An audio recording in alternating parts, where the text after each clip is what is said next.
হে hi everyone, আমি মুয়া Jerry Dimpy. তোমরা সকলে আমার ডেইলি ব্লগগুলোকে এত এত ভালোবাসা দিয়েছো, তার জন্য সবাইকে ধন্যবাদ।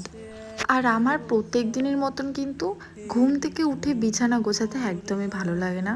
আর আজকে কিন্তু আমি অনেক দিন পর ডেইলি ব্লগ তোমাদের সাথে শেয়ার করছি, কারণ আমার কলেজের এক্সাম চলাকালীন আমি কিন্তু তোমাদের সাথে ভিডিও শেয়ার করতে পারিনি। তার জন্য আই এম সো সরি। আর এই কয়দিন ধরে এত নিম্নচাপ নেমেছে কি টানা সারাদিন ধরে বৃষ্টি হয়ে আছে, সে কারণে বাইরের কাজগুলোও করতে পারছি না। সে কারণে সারাটা দিনই ঘরে থাকতে হচ্ছে। দেখো, তোমাদের সাথে সাথে কথা বলতে বলতে কিন্তু আমার বিছনাটাও একদম ক্লিন হয়ে গেছে। তারপর একটু মার কাছে গিয়ে দেখলাম মা কিন্তু আজকে নিরামিষ রান্না করছে, কারণ সোমবারে কিন্তু আমাদের প্রত্যেকবারই নিরামিষ হয়।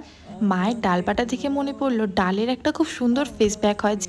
প্রথমেই আমি একটা বাটিতে ডাল নিয়ে নিয়েছিলাম এবং ডালটাকে এমনভাবে মিক্সড করতে হবে যাতে ডালটা দানা দানা থাকে, যাতে আমাদের স্ক্রাব করতে পারে খুব সুবিধা হয়। তার মধ্যে বেসন, দুধ, আর যাদের একটু অতিরিক্ত ড্রাই স্কিন তারা কিন্তু হানিও ইউজ করতে পারো। দেখো, আমার কিন্তু স্কিনে অ্যাপ্লাই করা হয়ে গেছে। তারপর আমি 10 থেকে 15 মিনিট ওয়েট করবো, যতক্ষণ না আমার স্কিনের সাথে ড্রাই হয়ে একদম ব্লেন্ডিং হয়। সবথেকে ভালো হয় তোমরা যদি এটা স্নানের সময় ইউজ করো, কারণ স্ক্রাব করতে তোমাদের অনেকটাই সুবিধা হবে। আর এই ফেস প্যাকটা কিন্তু আমাদের স্কিনের ব্ল্যাক হেডস এবং হোয়াইট হেডস তুলতে অনেক সাহায্য করে। তোমরা নিজেরাই দেখো আফটার এবং বিফোর আমার স্কিনটা কতটা গ্লেজ দিচ্ছে আর কতটা সফট লাগছে। তোমরা অবশ্যই বাড়িতে এটা একদিন ট্রাই করে দেখো। আজকের ভিডিওটা এত পর্যন্ত, ভালো লাগলে লাইক কমেন্ট শেয়ার করো। টাটা।